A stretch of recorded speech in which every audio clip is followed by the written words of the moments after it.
உங்க பிறப்பை பத்தி நீங்க கவலைப்படாதீங்க. ஐயோ, நான் இந்த குடும்பத்துல பிறந்ததுனால இவ்வளோ கஷ்டம், நான் இங்க வந்து வாக்கப்பட்டதுனால எனக்கு இவ்வளோ கஷ்டம், ஏன் தான் என் பிறப்புக்கு இப்படி ஒரு கஷ்டத்தை கர்த்தர் வச்சிருக்கிறாரோ, இது என்ன பிறப்போ, பாவத்தின் பிறப்பு, அதனால வருகிற சாபத்தை நான் அனுபவிச்சுதான் ஆகணுமோன்னு நீங்க சொல்றீங்க. இல்லவே இல்லை.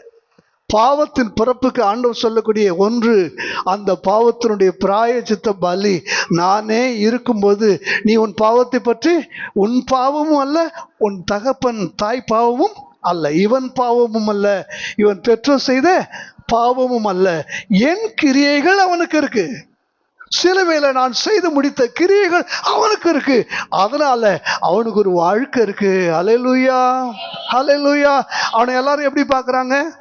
குருடனா பார்க்கறாங்க. உண்மையான குருடர் யார் தெரியுமா? இல்லை, கவனிச்சு பாருங்க. பைபிள்ல 2 காரியம் இருக்கு.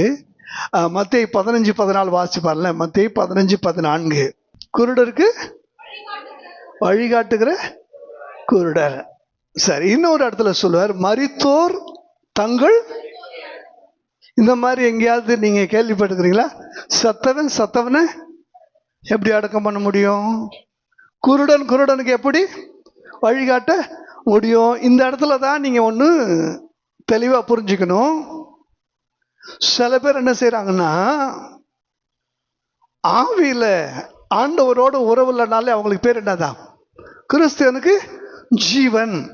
அப்ப தேவனோடு ஒரு உறவு இல்லாம உறவற்றவளா இருந்தா அவன் யாரு? செத்து போனவன். ஆனா எங்க அவன் உயிர்னு நினைச்சிட்டு இருக்கிறான். பாத்தீங்களா? இது உயிரே அல்ல. சார்ஜர் இல்லாத செல்போன் மாதிரி. அதான் சொல்லுங்க. ஆமா, இப்ப எல்லாம் இருக்கு. இப்ப நீ எல்லாம் இருக்கு, எல்லாம் பார்க்கலாம், வாட்ஸ்அப், யூடியூப் எல்லாம் பார்க்கலாம். இருக்க 100ல இருந்து அப்படியே இறங்கிட்டு வருமா இல்லையா? வந்து கடைசியில் என்ன ஆயிடும்? சுவிட்ச் ஆஃப்ல ஆயிடும். அப்புறம் சார்ஜ் பண்ணதுக்கு என்ன இல்லை, அதுக்கு சார்ஜ் இல்லைல்ல. அது மாதிரிதான் இந்த உலகத்துல நீங்க ஜீவன் நினைச்சிட்டு இருக்கிற இந்த ஜீவன் வயசாகுது நம்ம என்ன பண்ணோம் சொல்றோம்? 60 வயசு 70 வயசுன்னா வயசு கூடுதுன்னு நினைக்கல, ஆயுசு குறையுதுன்னு நினைச்சிங்க. வயசு கூடல, ஆயுசு குறையுது.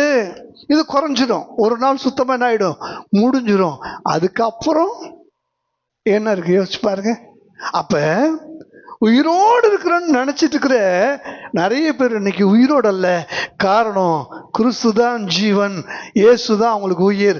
கல்வாரி சிலுவையில் அவருடைய ஜீவனை நமக்காக கொடுத்த அந்த ரட்சிப்பை அவர்கள் அறியாதபடினாலே, அவர் கொடுத்த ஜீவனுக்கு உரியவர்களாக அவர்கள் இல்லாததுனாலே அவர்கள் உயிரற்றவர்களாக இருக்கிறார்கள். அதனால தான் சொல்ற, மரித்தோர் தங்கள் மரித்தோரை அடக்குவார். குருடனுக்கு சரி, நல்லா கவனிங்க. இவன் யாருங்க? இவன் யாரு? சாதா குருடனா? நல்லா சொல்லுங்க. பிறவி குருடன். தாயின் வயிற்றிலிருந்து. மற்றவங்க அந்த ஊருக்காரங்க, யூதர்கள், பரிசேயர்கள், வேதபாரர்கள், ஆசாரியர்கள், இவங்களாம் குருடரா? இல்ல, நல்ல கண் பார்வை உள்ளவர்கள், வேதாகமத்தை தலைகீழ படிச்சவங்க, நியாயப்பிரமாணத்தை கற்றவர்கள். அவளுக்கு தெரியாத சத்தியமே இல்லை, அவளுக்கு தெரியாத சத்தியமே இல்லை. ஆனா இந்த குருடனுக்கு பார்வையே இல்லை. எங்க பள்ளிக்கு போயிருப்பான்? பார்வையே இல்லை. எங்க படிச்சிருப்பான்? எங்கேயுமே படிக்கிறதுக்கு வாய்ப்பே இல்லை. ஆனா ஒண்ணு கவனிங்க, இந்த குருடனுக்கு உள்ளதான பார்வையை நான் உங்களுக்கு சொல்றேன். 9வது அதிகாரத்தை எடுத்துக்கொள்ளுங்க. யோவான் 9வது அதிகாரம் 30வது வசனத்திலிருந்து 33 வரைக்கும் வாசிங்க. அதற்கு அந்த குருடன், அவரின் கண்களை திறந்திருந்தும் அவர் எங்கே இருந்து வந்தவர் என்று நீங்கள் அறியாது இருக்கிறது எனக்கு ஆச்சரியமா இருக்கு. பாவிகளுக்கு தேவன் செவி கொடுக்கிறது இல்லை என்று அறிந்திருக்கிறோம். அவருக்கு சுத்தமானதை செய்தால் அவனுக்கு செவி கொடுப்பார். உலகம் உண்டானது முதற்கொண்டு கேள்விப்பட்டது இல்லையே. அவர் தேவனிடத்திலிருந்து வராதிருந்தால் ஒன்றும் செய்ய மாட்டாரே. இப்ப 17வது வசனம் வாசிங்க. நோக்கி உன் கண்களை திறந்தானே, நீ என்ன சொல்லுகிறாய் என்றார்கள். அவர் தர்க்கதரிசி என்றான். கவனிங்க, இவன் பார்வையுள்ளவனா குருடனா? சொல்லுங்க. குருடன். குருடன். குருடனுக்கு தெரியுது அவர் எங்கே இருந்து. கண்ணு இல்லாத இந்த கபோதிக்கு தெரியுது அவர் எங்க இருந்து வந்தாருன்னு. ஆனா உங்களுக்கு எல்லாம் தெரியலையே அப்படின்னு அவன் என்ன செய்யறான்? அவ்வளவு ஆதங்கப்படுறான். எனக்கு என்ன தெரியுது? பாவியா இருக்கிற ஒரு மனுஷன் இந்த மாதிரிலாம் ஒன்றும் செய்ய முடியாது. தேவனிடத்துல இருந்து வந்து தேவனுடைய சித்தத்தை செய்யறவனுக்கு தான் இந்த மாதிரிலாம் என்ன செய்ய முடியும்? தேவன் அவனுக்கு தான் செவி கொடுப்பார்னு இவ்வளோ பெரிய சத்தியத்தை இவன் தெரிஞ்சு யாருக்கு சொல்றான்? நாங்க தான் சத்தியத்துக்கு கான்ட்ராக்ட்காரர்கள், நாங்க தான் சத்தியத்துக்கு எஜமானர்கள், நாங்க தான் நியாயப்பிரமாணத்துக்கு வேதத்துக்கெல்லாம் வேத பாரகர்கள் சொல்லுகிறவர்களுக்கு இவன் என்ன செய்யறான்? சொல்றான். இவன் சொன்னது உண்மையா? அவங்க சொன்னது உண்மையா? அவங்க என்ன சொல்றாங்க? வாசிச்சு பாருங்க. அவங்க சொல்ற காரியம் 9வது அதிகாரம் 16வது வசனத்தை வாசிங்க.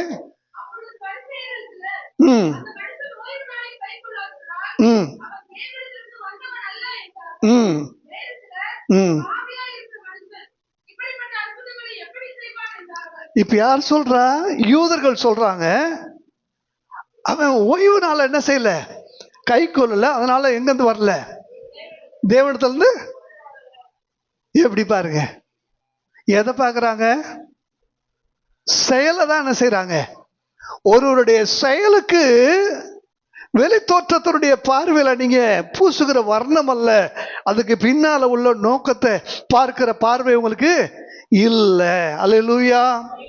அவர் செய்த அந்த செயலுக்கு பின்னால தேவனுடைய வல்லமை இருந்ததே, தேவனுடைய சுத்தம் இருந்ததே. ஓய்வு நாளை அவமாக்கினார் என்று அவர் மேல இவங்க குற்றம் சாட்டும் போது ஒன்று தெரிஞ்சுங்க, தேவனை விடவும் ஓய்வு நாளை தான் இவங்க அதிகமா என்ன செய்யறாங்க, கனம் பண்றாங்க. புரியுதா உங்களுக்கு? ஓய்வு நாளை கனம் பண்ணுகிற அதான் கவனிங்க, யார் முக்கியம்? தேவன் முக்கியம். அந்த நாளை முக்கியத்துவப்படுத்திட்டு தேவன் என்ன செய்யறாங்க, சுயமான பாரம்பரியங்களை நிறைய மனுஷ கற்பனைகளாக மாற்றி தேவனுடைய பிரமாணங்களை என்ன செஞ்சிட்டாங்க, மீறிட்டாங்க. நீங்க கவனிங்க, ஓய்வு நாள் எப்படி கண்டுபிடிக்கிறானுங்க பாருங்க. இதுல 9வது அதிகாரத்தை நீங்க பாத்தீங்கன்னா 14வது வசனத்தை வாசிங்க. 14.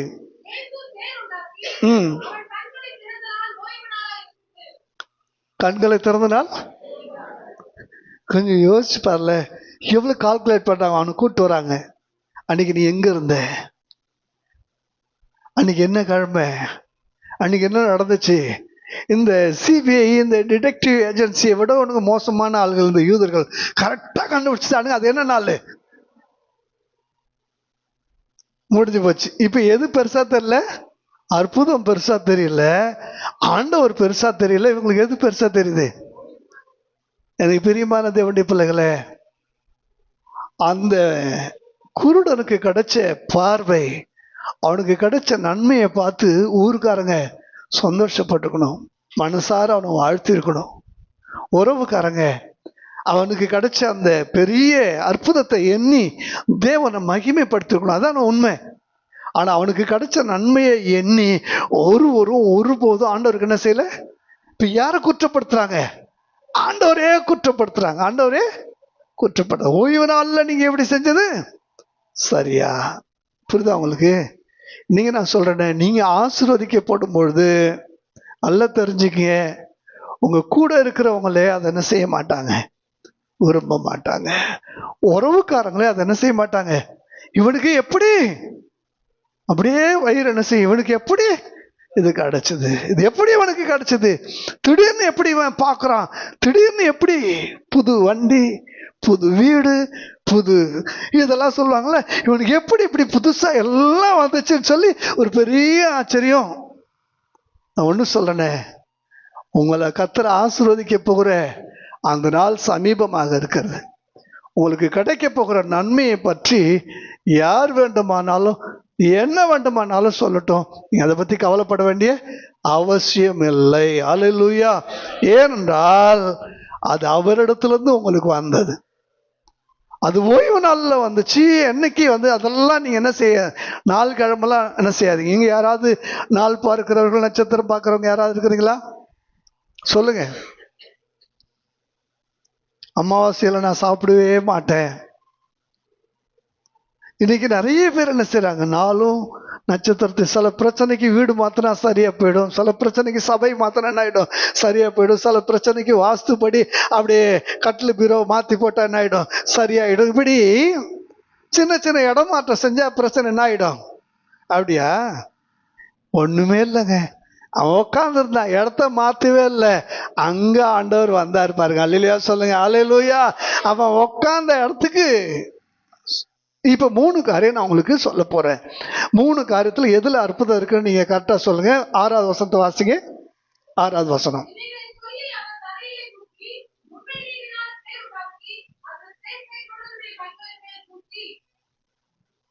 பூசி. இப்ப 3 காரியம் இருக்கு. என்ன தெரியுங்களா? மண்ணு, எச்சி, தண்ணி. நல்லா சொல்லுங்க. மண்ணு, எச்சில், தண்ணி. இது 3 மிக்சிங். இது 3 இப்ப மிக்ஸ் ஆயிடுச்சு. இப்ப இவனுக்கு என்ன வந்துருச்சு? பவர் வந்துருச்சு. இது 3ல எதுல அற்புதம் இருக்குன்னு நீங்க நினைக்கிறீங்க? இது 3ல எதுல அற்புதம் இருக்கு? 3லுமே அற்புதம் இல்ல. 3லுமே அற்புதம் இல்ல. நீங்க அந்த வசனத்தை வாசிச்சு பாருங்க. 7வது வசனத்தை வாசி பாருங்க. கடைசி பகுதி, கடைசி பகுதி. அவன் போய், அவ்வளவுதான். இதுல தாங்க அற்புதம் இருக்கு. நல்லா கவனிங்க. அவன் போய் கழுவி. இப்ப அவன் என்ன செஞ்சிருக்கலாம் தெரியுமா? அவன் சொல்லிருக்கலாம். எல்லாரும் கேள்வி கேட்டாங்க. கேள்வி கேட்க முடியாத இடத்துல கூட எல்லாரும் கேள்வி கேட்கறாங்க. எப்படி எப்படி எப்படின்றாங்க. இவன் கேட்டுக்கலாம், எப்படி நான் போறது, எப்படி நான் போறது. சிலுவாம் குளத்தை இது வரைக்கும் நான் பிறந்ததுல இருந்து பார்த்ததே இல்லை. எந்த பக்கம் நான் போறது, யாரு கூட நான் போறது. இவன் சுத்தி சுத்தி கேள்வி என்ன செஞ்சுக்கலாம், 6ரும் 4ருமா அடிச்சு விளாசி இருக்கலாம் இல்லையா? ஆனா நம்மால என்ன செய்யல, ஒரு கேள்வியும் கேட்கல. ஒரே ஒரு கேள்வி கூட கேட்கல. சொல்லுங்க, நியாயமா இல்லையா? அவன் கேள்வி கேட்கலாம்ல.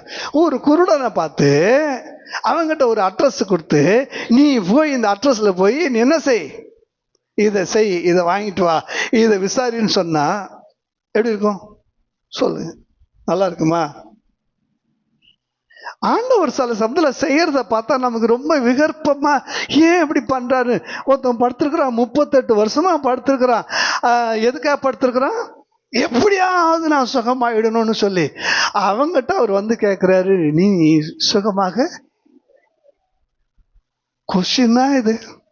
சொல்லுங்க, இப்படி ஒரு கொஸ்டின் நம்ம கேட்கலாமா எந்த இடத்துல இருக்கிறவனுக்கு?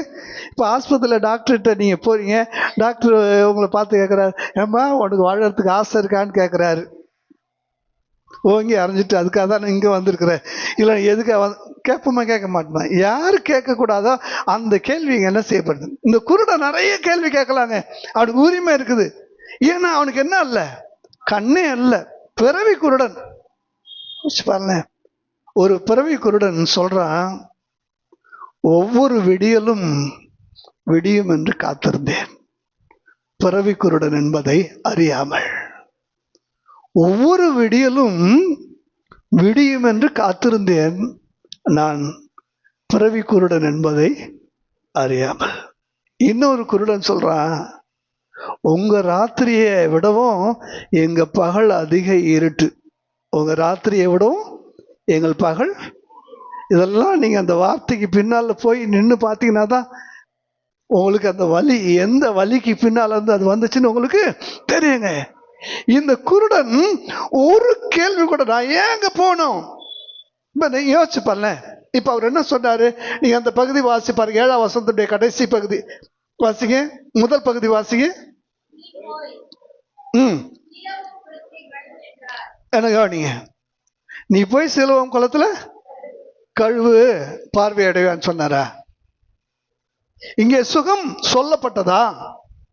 இங்கே சுகம் வாக்கு பண்ணப்பட்டதா? இங்கே சுகம் சொல்லப்படவும் இல்லை, சுகம் வாக்கு பண்ணப்படவும் இல்லை. வாக்கு பண்ணப்படாத ஒரு இடத்துக்கு நான் ஏன் போனோம்? நான் போனா எனக்கு அங்க என்ன கிடைக்கும்? கேட்கலாமா இல்லையா? சொல்லுங்க. ஏங்க நான் இதை செய்யணும்?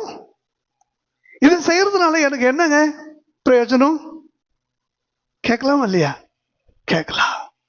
ஆனா இதே மாதிரி ஒரு சம்பவம் பழைய ஏற்பாட்டில் வீட்டுக்கு போன பிற்பாடு 2 ராஜாக்கள் 5வது அதிகாரத்தை படிங்க.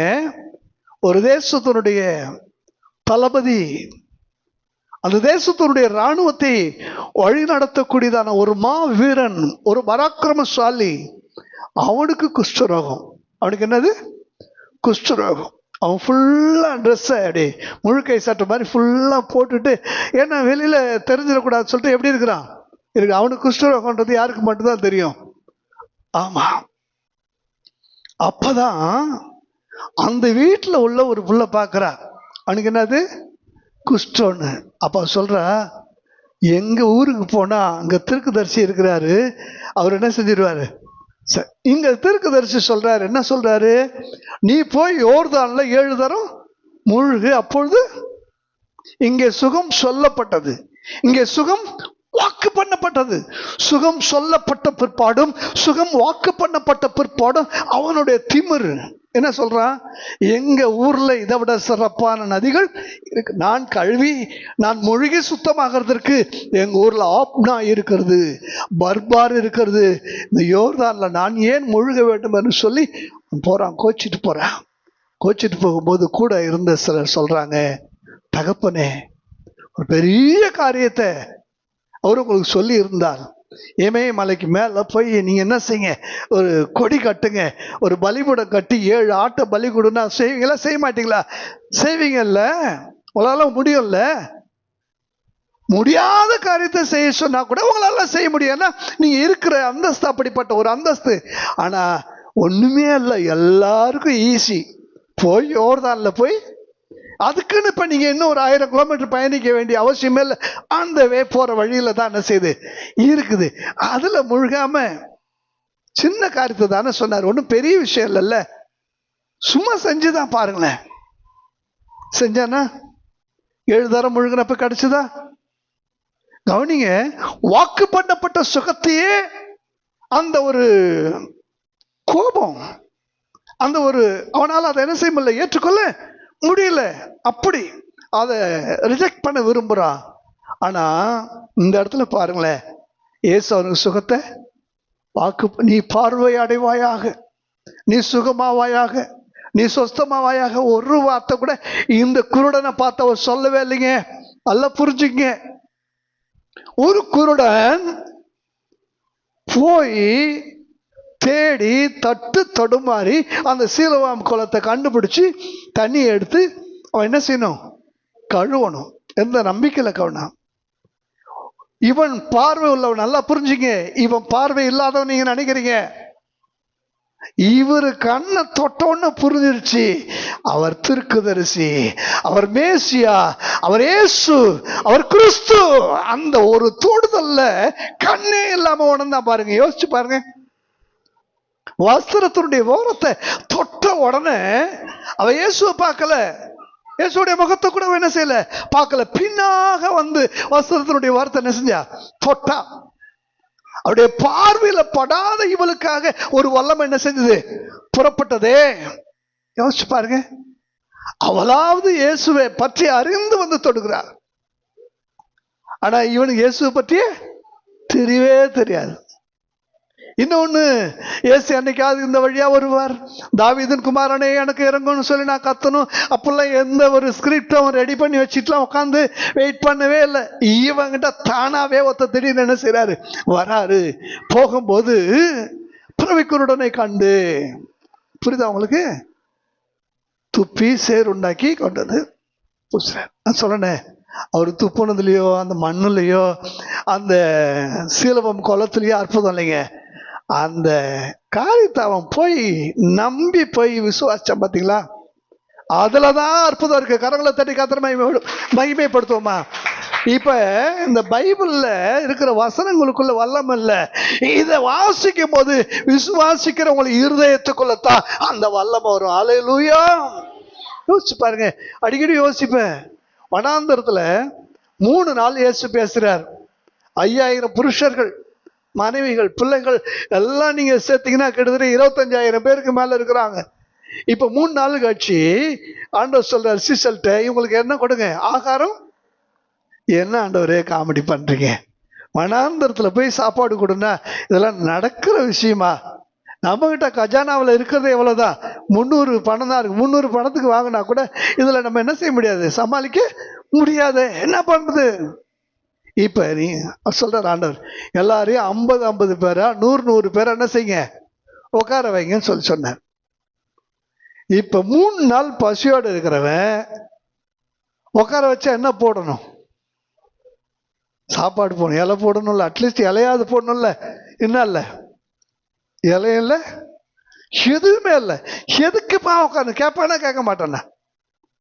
புரியுது அவங்களுக்கு? 50 பேரா 100, அதுல வேற 50 100 எண்ணி ஒண்ணுமே இல்லை. எதுக்குப்பா எங்களை இந்த மாதிரி 50 பேர் 100 பேர்? யாருமே கேட்கல, யாருமே.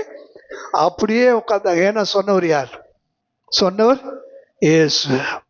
அந்த கீழ்ப்படுதலோட உட்கார்ந்தாங்க பாத்தீங்களா? அதுல தாங்க அற்புதம் இருந்துச்சு. வேற 5 அப்போ 2 மில்லெல்லாம் அற்புதமே இல்லை. ஜனங்க உட்கார்ந்தாங்க. அந்த இடத்துல உட்கார முடியுமா? அந்த இடத்துல பந்திக்காக ஆயத்தமா அவர் உட்கார சொல்லிட்டாரு. யோசிச்சு பாருல, வாய்ப்பே இல்லை. உங்களுக்கு கீழ்ப்படுதலுக்குள்ளதான் ஒரு பெரிய அற்புதத்தை ஆண்டவர் என்ன செஞ்சிருக்கிறார், வச்சிருக்கிறாரு. அல்லேலூயா. சுகம் வாக்கு பண்ணப்படவே இல்லை. ஆனா இவனுக்கு தெரிஞ்சிருச்சு, என்னை போய் அவரு கழுவ சொல்றாருன்னா, நான் கழுவனா கண்டிப்பா எனக்கு என்ன கிடைக்கும்? கண்டிப்பா அவனே என்ன செய்யறான், புரிஞ்சுக்கிறான். புரியுதா உங்களுக்கு? 1 2 அடுத்து சொல்லுங்க. ஒருத்தவங்க சொல்லிட்டு இருக்கும்போது 1 2 சொன்னாங்கன்னா 3ன்றது தானாவே நமக்குள்ள என்ன செஞ்சிடும், வந்துடும்ல. அந்த மாதிரிதான் ஆண்டோடைய வார்த்தை கேட்கும்போது விசுவாசம் தானாவே அடுத்து நமக்குள்ள அதை ப்ரொசீட் பண்ணிட்டே என்ன செய்யணும், போகணும். அல்லேலூயா. சரி, அடுத்து என்ன ஒரு வசனத்தை கூட நீங்க வாசிச்சு பாருங்க. 8ஆம் வசனத்தை வாசிங்க. ம் ம் ம் ம் இப்போது 2 கொரிந்தியர் 5:17 வாசிங்க. 2 கொரிந்தியர் 5:17. ஒருவன் கிறிஸ்துக்குள் எப்படி இருக்கிறான்? எப்படி இருக்கிறான்? புது சிருஷ்டியா இருக்கிறான். புரியுதா உங்களுக்கு? இப்ப இந்த வசனத்தோடைய ஒரு டெமான்ஸ்ட்ரேஷன் தான் இங்க நடக்குது. இதுவரைக்கும் இல்லாத அளவுல ஒரு பெரிய மாற்றம் வந்திருக்கு. ட்ரெஸ்ஸிங்ல ஒரு மாற்றம் வந்திருக்கு. எல்லாவற்றிலையும் வெளி தோற்றத்துல ஒரு பெரிய சாயல் தெரியுது. ஆனா அவனா இவன்னு தெரியல. புரியுதா உங்களுக்கு? இவன் குடிச்சிட்டு ஒயின் ஷாப் வாசல்ல உழுந்து கிடப்பானே, இவன் எங்கேயாவது முக்கூட்டுல நின்று ஏதாவது பிரச்சனை பண்ணிட்டு இருப்பானே, இவன் வாங்கிட்டு ஏமாத்துவானே, இதெல்லாம் கடந்த கால வாழ்க்கையில இருந்ததான ஒரு ஐகான்ஸ். ஆனா இயேசுவை ஏற்றுக்கொண்ட பிற்பாடு, அவன் கிறிஸ்துக்குள்ள வந்த பிற்பாடு இப்ப ஆச்சரியப்படுறாங்க, அவன் மாதிரி தெரியலையே, அவன் மாதிரி தெரியலையே, இவன் அவன் தானா? ஒட்டு மொத்தமா ஒருவன் கிறிஸ்துக்குள்ள வந்துட்டா எப்படி ஆறா? புது சிருஷ்டி ஆறா. இதே மாதிரி ஒரு ஆச்சரியம்தான் கிர்கனேசருங்கிறதான ஒரு இடத்துல நடந்துச்சு. அங்க லேகியோன் கிட்டத்தட்ட 6000 பிசாசு பிடிச்ச ஒரு மனுஷன். ஊரே அவனை பிடிச்சு கட்ட முயற்சி பண்ணாலும் கட்ட முடியாது. சங்கிலிகள்னால கட்டுவாங்க. சங்கிலிகளை அவன் அறுத்துட்டு என்ன செஞ்சிருவான், அவன் கிட்ட வரவே எல்லாம் என்ன செய்வாங்க, பயப்படுவாங்க.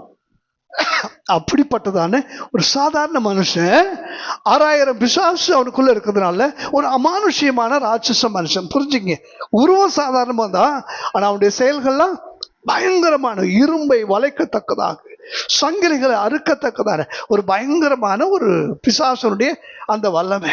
பிசாசு பிடிச்ச அந்த மனுஷனை இயேசு சுகமாக்கிட்டாரு. இப்ப வஸ்திரம் தரிச்சு உட்காந்துருக்கானா. எப்படி உட்காந்துருக்கா? இப்ப ஊருக்காரங்க எங்க வர பயப்படுறாங்க, கிட்ட வர அவனா அவனை ஆச்சரியப்படுறாங்க. வாழ்க்கையில் ஒரு மாற்றம் இருக்கணும்ல, வாழ்க்கையில் ஒரு மாற்றம். குருடனா இருந்த காலத்துல பரவாயில்ல, எப்படி வேணாலும் இருந்துட்டீங்க. ஆனா இப்ப நீங்க பார்க்க ஆரம்பிச்சிட்டீங்க. அப்ப நம்ம பார்வை இருக்கிறதுனால எப்படி ட்ரெஸ் பண்ணணும், எப்படி தலை செய்யணும், வெளியில 4 பேருக்கு முன்னாடி நம்ம எப்படி இருக்கணும் அப்படின்னு நம்ம டீசென்சி என்ன செய்யறோம், காப்பாற்றல. அது மாதிரிதான் இங்கேயும் கவனிங்க. இவன் பார்வை இல்லாதவன் இருந்த காலத்துல இருந்ததில்ல, பார்வை அடைஞ்ச பிற்பாடு எல்லாரோட சிறப்பா என்ன செய்யறா இருக்கிறா. அதனாலதான் மற்றவங்க என்ன செய்ய முடியல, மற்றவங்க அவன் ஏற்றுக்கவே முடியல. இவன் அவனா பிச்சைக்காரன் தானே, இவனுக்கு என்னப்பா திடீர்னு. இந்த கிராமத்து சைட்ல இருந்து பசங்க வேலைக்கு வந்துட்டு லீவில் போகும்போது பார்த்தீங்கன்னா ஒரு ஜீன்ஸு ஒரு ஷூ போட்டுப்பானு, கையில் வாட்சு, கூலிங் கிளாஸு, இதெல்லாம் அப்படியே கையில் ஒரு செல்ஃபோன் எடுத்துட்டு அப்படி ஊருக்கு போகும்போது அந்த ஊருக்காரங்கள நம்ம முனியாண்டியா, நம்ம பாண்டியா, இவனா, ஐயோ அங்கே போய் சேத்துல இருப்பானே, ஒரு வண்டி டயரை வச்சு ஓட்டிட்டு இருப்பானே, அவனா இவன் யோசிப்பாங்கல்ல. அப்ப சில மாற்றங்கள் சில இடத்துக்கு போகும்போது கிடைக்கும். ஒரு மனுஷன் கிறிஸ்துவை சந்திக்கும் போது அவனுக்கு கிடைக்கிற மாற்றமானது மகத்தான மாற்றம்.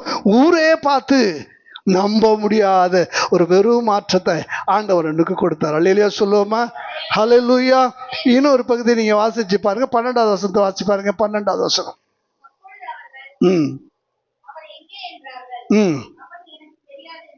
கவனிங்க, அவர் எங்கே என்னாரு என்ன சொல்றான், எனக்கு தெரியாதுன்னு சொல்றான். இப்ப நீங்க 4வது வசனத்தை 5வது வசனத்தை வாசிங்க.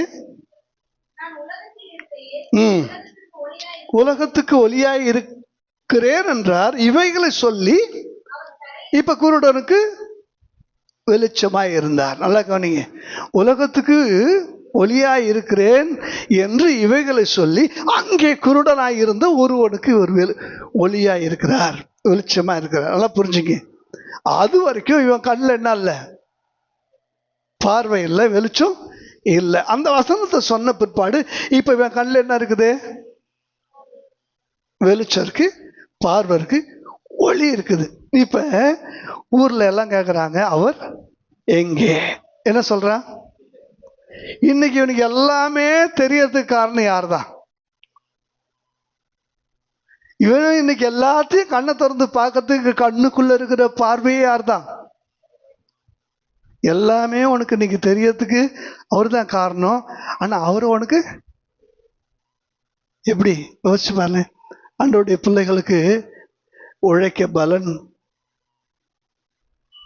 படிக்க ஞானம், போக்குவரத்துக்கு நல்ல அறிவு, புத்தி, சரீரத்துக்கு சுகம், எல்லாமே யார் தந்தது, எல்லாமே ஆண்டவர் தந்தது. என்னை பலப்படுத்துகிற கிறிஸ்து, எனக்கு ஜீவன் கொடுக்கிற கிறிஸ்து, எனக்கு படி அளக்கிற கிறிஸ்து, எல்லாமே அவர் தான்.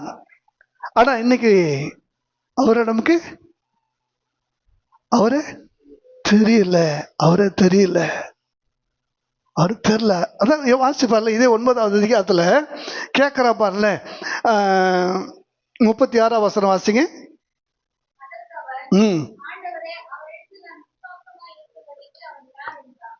அவரை தெரியாதுன்றான். இப்ப என்ன சொல்றான், நான் ஒரு விசுவாசிக்கிறதுக்கு அவர் யார், நான் ஏன் அவரை விசுவாசிக்கணும், நான் போனேன், நான் கழுவுனேன், நான் போனேன், நான் சம்பாதிச்சேன், நான் சம்பளம் வாங்கினேன், நான் சாப்பிட்றேன், அவர் யார், அவர் இருக்கா? ஆண்டோடைய பிள்ளைகளுக்குள்ளேயே இது இருக்கு. உன் கைகளுக்கு இன்றைய செயலை தந்தவர் அவர், உன் கால்களுக்கு இன்றைக்கு நடையை அசைவை தந்தவர் அவர், உன் கண்களுக்கு இன்றைய பார்வையை தந்தவர் அவர், உன்னுடைய நாசிக்கு இன்றைய சுவாசத்தை தந்தவர் அவர், உன்னுடைய வயிற்றுக்கு இன்றைய ஆகாரத்தை தந்தவர் அவர், உன்னுடைய மூளைக்கு இன்றைய ஞானத்தை தந்தவர் அவர். எல்லாமே அவர்தான். ஆனா அவரை உனக்கு தெரியாது. கேட்டா அவர் யார், அவர் யார், நான் ஏன் அவரை விசுவாசிக்கணும், நான் ஏன் அவரை, நியாயமா சொல்லுங்க. இன்னைக்கு இவன் எல்லாரையும் பார்க்கறான், சித்தப்பான்றான், பெரியப்பான்றான், எல்லாம் இன்னைக்கு தெரியுது. அது வரைக்கும் ஒண்ணுமே தெரியாது, ஒண்ணுமே தெரியாது, குருடனா இருக்கிறா. ஆனா இன்னைக்கு பார்க்க ஆரம்பிச்சுட்டான், அவரால் தான் பார்க்கறேன், ஆனா அவரை தெரியல. இன்றைக்கு உலகம் அப்படிதான், அவரால் தான் ஏங்குது, நாம் அசைக்கிறது, நாம் இருக்கிறது எல்லாம். நீங்க வாசிச்சு பாருல, இதுதான் பவுல் அப்போஸ்தலன் சொல்றாரு பாருல, அப்போஸ்தலர் 17வது அதிகாரம் 28வது வசனத்தை வாசிச்சு பாருங்க. ஏனெனில் அவருக்குள் நாம் பிழைக்கிறோம், அசைகிறோம், போதும். அல்ல கவனிங்க, இன்னைக்கு நீங்க கண்டுபிடிச்சீங்கன்னா உங்களுக்குள் அவர் ஜீவன். இன்னைக்கு நீங்க படுக்கையை விட்டு எழுந்துச்சு அசைஞ்சு இந்த நாள்ல நீங்க செயல்பட்டீங்கன்னா அது அவர். உங்க பிழைப்புக்கு காரணம் அல்லேலூயா. புரியுதா உங்களுக்கு? புரிஞ்சுக்கங்க. அவரை தெரியாது நீங்க சொல்லலாம், ஆனா இன்னைக்கு உங்களுக்கு தெரியுற எல்லாமே யாராலதான்? போமா, உனக்கு ஒன்றும் தெரியாது சொல்றது யாரு? அந்த அம்மா பெத்த புள்ள. ஆனா அந்த பிள்ளைக்கு எல்லாமே தெரியுதா? யாருக்கு ஒன்றும் தெரியல. இது எவ்வளவு விகற்பமான ஒன்றோ அவ்வளவு விகற்பமான ஒன்று தான் இது. புரியுதா உங்களுக்கு? அப்ப இன்னைக்கு உங்களுக்கு இருக்கக்கூடிய வீடு, வேலை, வருமானம், திறமை, ஞானம், படிப்பு, உறவு, உங்களுக்கு இருக்கக்கூடிய எல்லாமே, நீங்க நினைக்கிற எதிர்காலம், உங்க கனவு, கற்பனை எல்லாத்துக்கும் யார் வேணும்? எல்லாத்துக்கும் அவர் வேணும். அவரை தெரியாதுன்னு மட்டும் சொல்லிடாதீங்க, அவரை யாருன்னு மட்டும் கேட்டுடாதீங்க. அவரே சொல்றாரு, நீ இப்படி உயர்ந்திருக்கும் போது, நான் உன்னை உயர்த்தி வைத்திருக்கும் போது என் கை சாமர்த்தியம் என்று சொல்லாதே, இது என் கை சம்பாத்தியம் என்று சொல்லாதே. உன்னை வனாந்தரத்துல நடத்தி வந்த போது நீ என்ன உழைச்ச? ஆனா சாப்பிட்டல்ல. வனாந்தரத்துல நீ என்ன வச்சிருந்த? ஆனா உனக்கு மேல நான் மேகமா இருந்தேன், இரவுல அக்கினியா இருந்தேன். நீ நடந்து வரும்போது உன் பாதரட்சை உன் கால்களோடு சேர்ந்து வளர்ந்ததே, நீ வரும்போது உன்னுடைய வஸ்திரம் உன் சரீரத்தோடு சேர்ந்து வளர்ந்ததே. உனக்கு பசி இல்லை, உனக்கு தாகம் இல்லை, வனாந்தரத்துல உனக்கு எந்த பிரச்சனையும் இல்லாதபடிக்கு நான் அல்லவா உன்னை கொண்டு வந்தேன். ஒண்ணுமே இல்லாத இடத்துல எல்லாமுமாய் இருந்து உன்னை கொண்டு வந்து கானான் தேசத்திலே பாலும் தேனும் ஓடுகிற இந்த தேசத்துல வைத்திருக்கிற. இங்க வந்து என் கை சாமர்த்தியம், என் சம்பாத்தியம் நீ என்ன செஞ்சிடாத, சொல்லிடாத. நான் எரிச்சல் உள்ள தேவனாய் இருந்து 1000 தலைமுறை வரைக்கும் நான் என்ன செய்வேன்? எரிச்சலை ஸ்ப்ரெட் பண்ணணும்னு சொல்றாரு. எனக்கு பிரியமான தேவனுடைய பிள்ளைங்களே, இன்னைக்கு நான் சொல்றேன், இந்த பகுதியை நீங்க வாசிச்சு நீங்க பார்த்தீங்கன்னா உங்களுக்கு ஆழமான ஒரு காரியம். அது மாத்திரம் இல்லை, நீங்க இப்ப நான் சொல்லக்கூடிய ஒரு சில வசனங்களை கடற்கன்னு வாசி கவனிய. உள்ளதை உள்ளதென்றும் இல்லதை இல்லதென்றும். நீங்க கவனிங்க, இந்த 9வது அதிகாரம் முழுக்க அவனை எத்தனை இடத்துல எத்தனை விதமா கேள்வி கேட்கறாங்க, மாத்தி மாத்தி கேள்வி கேட்கறாங்க. ஆனா அவன் சொன்னதை ஒரு இடத்துல மிகைப்படுத்தல, ஒன்றையும் அவன் என்ன செய்யல, குறைக்கல, ஒன்னையும் குறைக்கலைங்க. அவன் தைரியமா சொல்றான், உள்ளத உள்ளதுன்னு சொல்லுங்க, இல்லத இல்லதுன்னு சொல்லுங்க. அப்பதான் உண்மையாகவே நீங்கள் பார்வையுடையவர்கள். உள்ளத குறைக்கிறதும் இல்லாததை கூட்டுறதும் உங்க பார்வையை என்ன செஞ்சிடும்? பார்த்துட்டு இருக்கிறவங்கள குருடரா என்ன செஞ்சிடும்? மாத்திரம். நீங்க யோசிச்சு பாருங்க, இந்த இடத்துல 15ஆம் வசனத்துல என்ன சொல்ற வாசி பாருங்க. தீர்க்கதரிசி 17ஆம் வசனம் வாசிங்க. அவரை தீர்க்கதரிசின்னு சொல்ல முடியுமா? அன்னைக்கு அந்த காலத்துல சொல்ல முடியுமா? ஏன்னா வாசிச்சு பார்த்தீங்கன்னா தான் உங்களுக்கு தெரியும். 22ஆம் வசனத்தை வாசிங்க.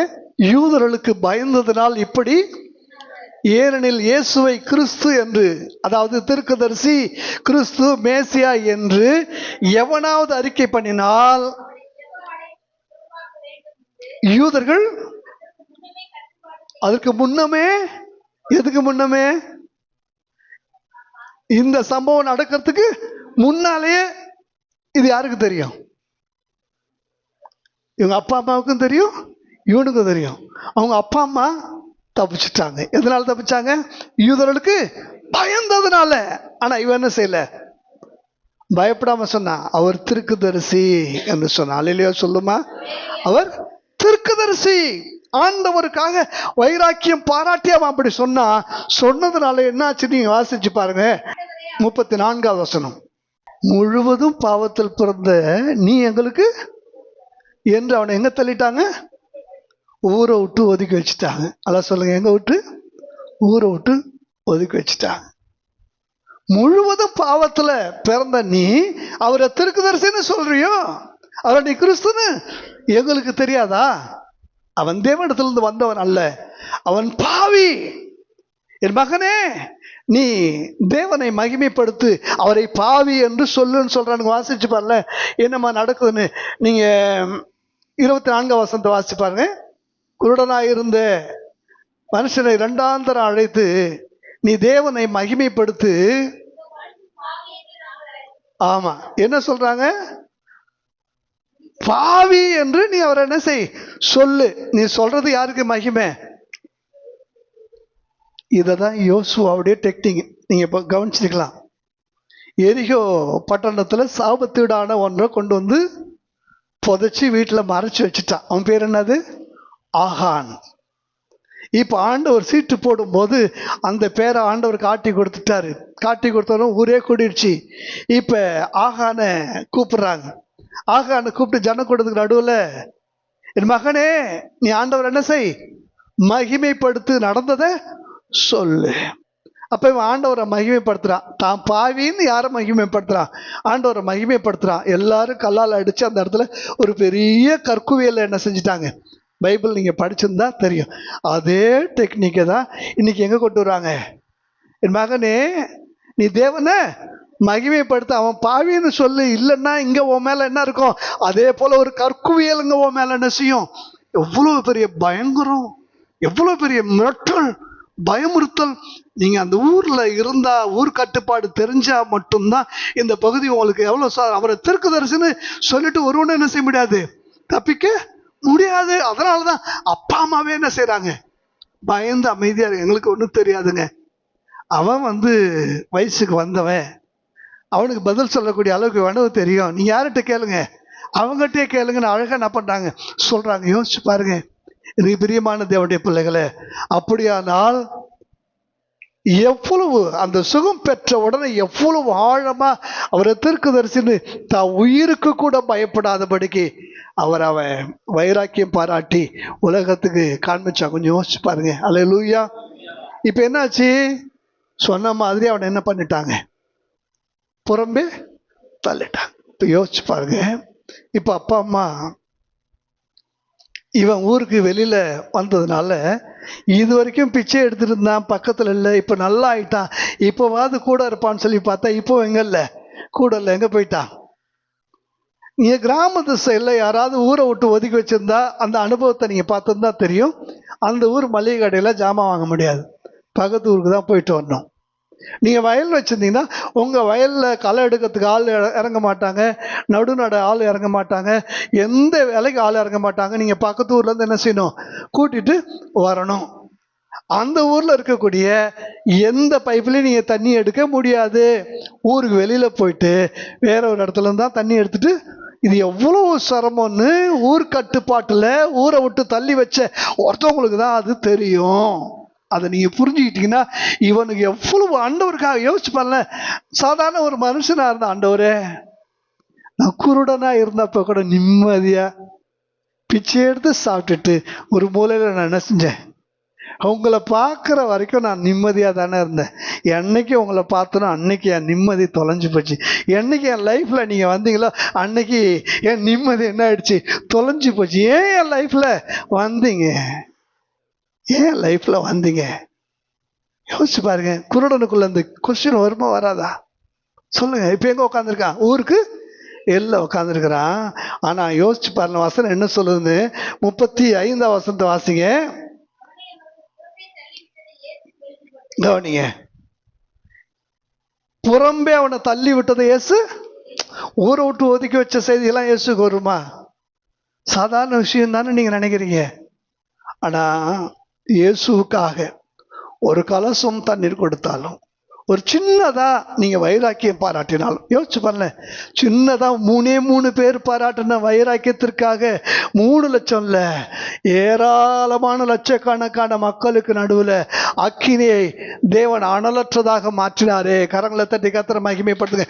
3 பேர் பாராட்டின அந்த வைராக்கியத்தின் மொத்தம் உலகமே பார்க்கிற அளவுக்கு அந்த அக்கினியை தேவன் அனலற்றதாக மாற்றினார். இப்ப நீ எங்கேயோ ஒரு மூலையில இருந்து நீ அனுபவிக்கிற கஷ்டத்தை ஆண்டவர் பார்க்க மாட்டார் நீ நினைச்சிட்டு இருக்கிறியா? மனுஷன் வேணா உனக்கு குருடன் சொல்லலாம், பார்க்கிறவன் கூட நீ அனுபவிக்கிற அந்த கஷ்டத்தை பார்க்காத குருடனை போல அவன் விலகி போலாம். ஆனால் என் தேவன் உன்னை காண்கிற தேவன். இந்த உலகத்திலேயே முதல்ல ஆண்டவருக்கு வைக்கப்பட்ட பெயர் என்ன தெரியுமா? வேதாகமத்திலேயே முதல் ஆண்டவருக்கு வைக்கப்பட்ட பெயர் யாருக்கா தெரியுமா? பைபிள நல்லா வாசிச்சவங்களுக்கு தெரியும். முதல்ல ஆண்டவருக்கு வைக்கப்பட்ட பெயர், நீர் என்னை காண்கிற தேவன், எல்ரோய். நீர் என்னை யார் வச்சது? சகோதரி, ஒரு சகோதரி, யாருமே என்னை பார்க்காத இடத்துல என் புருஷனை தள்ளி விட்ட ஆண்டவரே, நான் அனாதையா இருக்கிறேன், என் பிள்ளைய சாக போற சூழ்நிலையில இருக்கு, அடுத்த வேலை ஆகாரம் இல்ல, அடுத்தது என் நாக்கு நினைக்க ஒரு சொட்டு தண்ணி கூட இல்லாத இடத்துல இவ்வளவு கஷ்டத்துக்கு மத்தியில நான் இருக்கிறேன்னு சொன்னப்ப அந்த இடத்துல அவர் வந்து நின்றாரு. அவளுக்காக ஒரு ஊற்றை தந்தாரு. அவருடைய வாழ்க்கையை கர்த்தர் மாற்றி வாக்குத்தத்தங்களை கொடுத்தாரு. அவரை பார்த்து அவர் சொல்றா, நீர் என்னை காண்கிற தேவன், என்னை காண்கிற தேவனை நானும் இவ்விடத்தில் கண்டேன் என்று சொல்லி அந்த ஸ்தலத்துக்கு எல்ரோயி என்று பெயர் எடுக்கிறார். அல்லேலூயா சொல்லுவோமா? கரங்களை தட்டி கர்த்தரை மகிமைப்படுத்துவோமா? இஸ்ரவேல் ஜனங்க நினைக்கிறாங்க, ஆண்டவர் எங்களை மறந்துட்டாரு, எங்க கஷ்டம் அவருக்கு தெரியலன்னு. ஆனா ஆண்டவர் அந்த கஷ்டத்தை பார்த்து ஒரு மனுஷனை ரட்சகனா மாற்றி அனுப்புறதுக்கு அவர் பட்ட பிரயாசம் இருக்கு பாருங்களேன். ஒரு மனுஷன்ட்ட கெஞ்சிடாரு, வா நான் அவனை எகிப்துக்கு அனுப்புவேன், உனக்கு என்ன வேணாலும் நான் செய்யறேன் வான்னு கூப்பிடுறாரு. மோசே வரமாட்டான். மோசே சொல்றாரு, என் ஜனங்க படுற வேதனையை நான் பார்க்கிறேன், அவங்க இடுற கூக்குரலை நான் கேட்டேன், அவங்க விடுகிற பெருமூச்சை நான் என்ன செஞ்சேன், ஐயோ உங்களுடைய ஜீவன் கசப்பாகத்தக்கதாக அந்த எகிப்துல கொடுமையான வேலை வாங்கிட்டு இருக்கிறாங்க அப்படின்ற ஒரு சூழ்நிலையில மோசேட்ட வந்து எல்லாத்தையும் சொல்றார். எந்த அளவுக்கு ஜனங்களை வாட்ச் பண்ணியிருந்தா, அவங்க விடுற பெருமூச்சை கூட எந்த அளவுக்கு அவர் கவனிச்சிருந்தா அதை மோசேட்ட வந்து சொல்றாருன்னா கொஞ்சம் யோசிச்சு பாருங்க. பவுலை பார்த்து சொல்றாரு, சவுலே சவுலே நீ துன்பப்படுத்துகிற கிறிஸ்து நானே. எந்த அளவுக்கு அன்றைக்கு கிறிஸ்தவர்கள் அடைந்ததான துன்பத்தை அவர் அனுபவிச்சிருந்தா அந்த வார்த்தையை அவர் சொல்லுவார். யோசிச்சு பாருங்க. நீங்களும் நானும் வணங்குற ஆண்டவர் எங்கேயோ காணாதவர் போல இருக்கிறவர்ல. உலகம் கண்ணு இருந்தும் காணாம குருடரை போல இருப்பாங்க. அல்லேலூயா. ஆனா ஒண்ணு தெரிஞ்சுக்கோ, எங்கேயோ ஒரு மூலையில நீ விடுகிற அந்த ஒரு சொட்டு கண்ணீர்ல இருக்கக்கூடிய அத்தனை எண்ணங்களையும் தேவன் அறிகிறவராக இருக்கிறார். அல்லேலூயா. அவனை தள்ளிட்டாங்க. இயேசு என்ன செஞ்சாரு? கேள்விப்பட்டு அப்படியா அப்படின்னு போனாரா? சொல்லுங்க, வாசிங்க அந்த பகுதியை. அவனை கண்டபோதுன்னு சாதாரணமா தமிழ்ல இருக்கு. கேள்விப்பட்டு எல்லா ப்ரோக்ராமையும் கேன்சல் பண்ணிட்டு யோசிச்சு வரல. நான் 4 நாளுக்கு முன்னாடி ஒரு ப்ரேயருக்கு கிளம்பிட்டு இருந்தேன். திடீர்னு ஒரு ஃபோன் கால். எனக்கு ரொம்ப நெருக்கமான ஒரு அம்மா, கோயம்புத்தூர் இருக்கூர்ல. நைட்டு முந்தின வாரம் அவங்கள பார்த்துருக்குறேன், பேசியிருக்கிறேன். அன்றைக்கி நைட்டு 10 மணி வரைக்கும் நல்லா பேசியிருந்தவங்க திடீர்னு நெஞ்சு வலிக்குன்னு சொல்லி சொன்ன உடனே ஆஸ்பத்திரிக்கு ராயல் கேர் கூட்டு போகிற வழியிலேயே இறந்துட்டாங்க. நான் வரேன்னு சொல்லி ஒரு இடத்துல சொல்லிட்டேன். திரும்ப அடுத்த ஃபோன் கால் பண்ணி இன்னைக்கு நான் வர முடியாதுன்னு சொல்லிட்டு உடனே என்னுடைய வண்டியை திருப்பிட்டு நான் என்ன செஞ்சேன்? ஏன் இது ரொம்ப முக்கியமான ஒன்று. யோசிச்சு பாருங்க. இந்த ப்ரோக்ராம், இந்த குருடன் பார்வை அடைஞ்ச பிற்பாடு அவன் ஆண்டவருக்காக வைராக்கியம் பாராட்டினதுனாலே ஊரை விட்டு வெளியில அவனை ஒதுக்கி வச்சிருக்கிறப்ப இதை கேள்விப்பட்ட அடுத்த செகண்ட் என்ன செய்யறாரு? அடுத்த செகண்ட் இடையில டிராவல் டைமே போடல. என்ன போட்டிருக்கு? லாசர் வியாதியா இருக்கிறான் என்று கேள்விப்பட்ட பொழுது இன்னும் 2 நாள் தங்கினார், 4வது நாள் வந்தார், நாரி போச்சுன்னு வாசிக்கிறோம்ல. ஆனா இது லைவா அவன் வாழ்க்கையில் அவருக்காக பாராட்டினதான அன்பு, அவர் மேல வைத்ததான அந்த வைராக்கியம், ஆண்டவர் மேல வச்சதான அந்த விசுவாசம், ஆண்டவர் அடுத்த ப்ரோக்ராம் கொண்டு போகலீங்க. கேள்விப்பட்ட அடுத்த செகண்ட் நேரம் எங்க கொண்டு வந்துருச்சு? அவனுக்கு முன்னாடி அவனை கண்டுகிட்ட வந்துட்டாரு. இப்ப அவன்கிட்ட பேசுற வாசிங்க. நீ தேவனுடைய குமாரனிடத்தில் விசுவாசமாய். இப்ப நான் உங்களை பார்த்து கேட்கிறேன், இவன் இயேசுவை முன்னாடி பார்த்திருக்கானா இல்லையா? இயேசுவை இவன் இது வரைக்கும் பார்த்திருக்கானா இல்லையா? நல்லா சொல்லுங்க. இயேசுவை பார்க்கலாம்ல. கனி இவன் குருட, பார்வை அடைவாயாக என்று சொல்லி தொட்டு அவன் பார்த்திருந்தான்னா முதல்ல யாரை பார்த்திருப்பான்? ஆனா இங்க நீ போய் கழுவுன்ட்டாரு.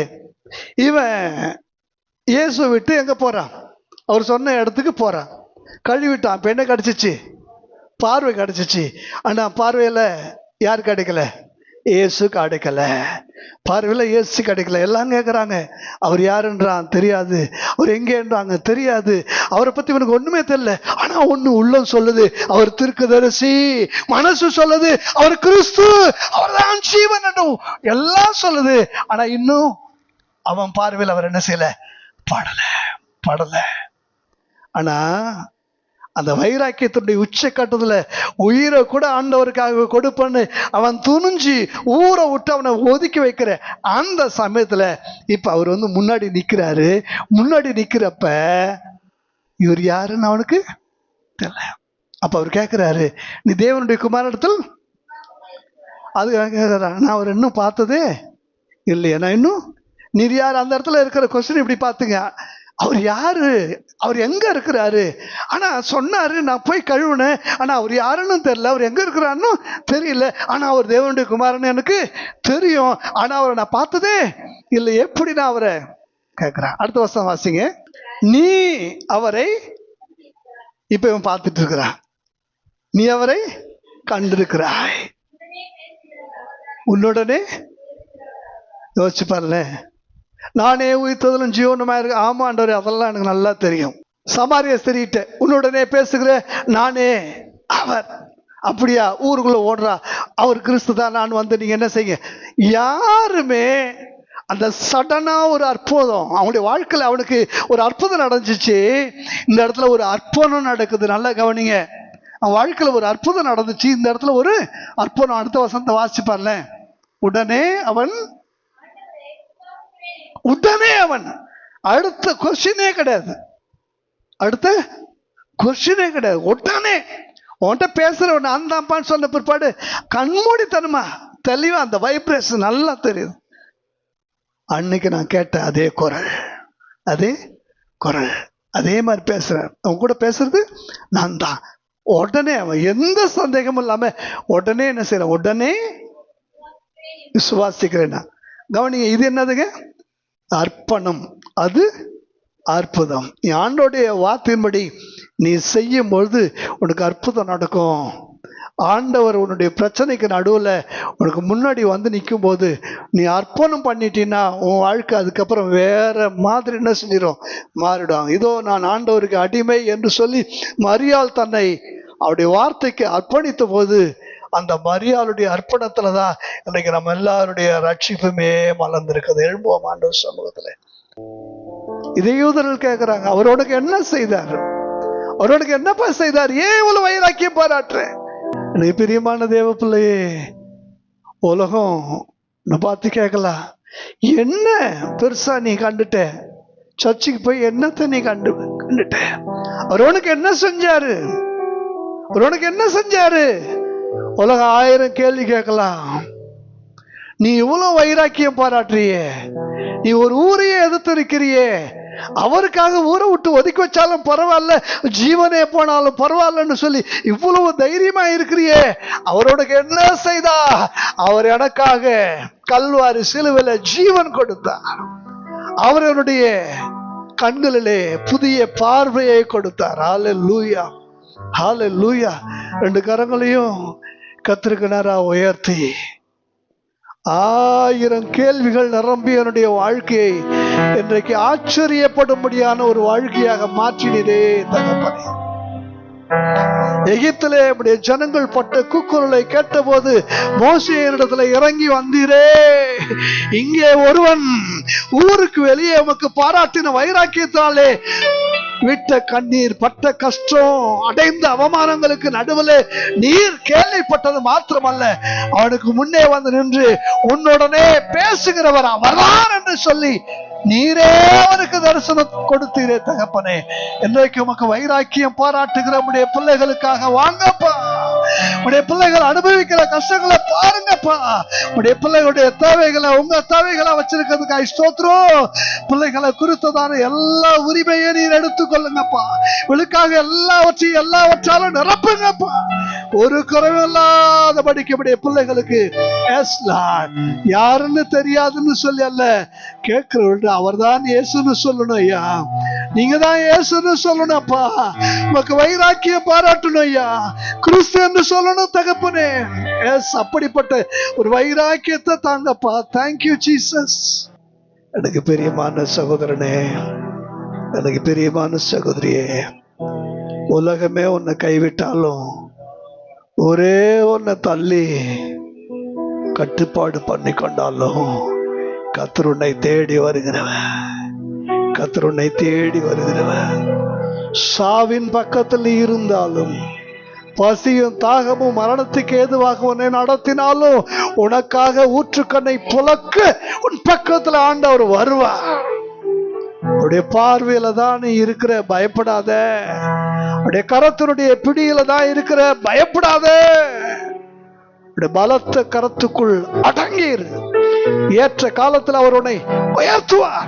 ஏற்ற காலத்துல உயர்த்துவார். அவருடைய வார்த்தைகளுக்காக கரங்களை தட்டி எல்லாரும் கத்திற்கு நன்றி சொல்லுவோம். Thank you Jesus, thank you Jesus, thank you. Amen. எல்லாரும் சேர்ந்து சொல்லுவோமா? ஆத்துமாவே கர்த்தரை ஸ்தோத்திரி, முழு உலகமே பரிசுத்த நாமத்தை ஸ்தோத்திரி.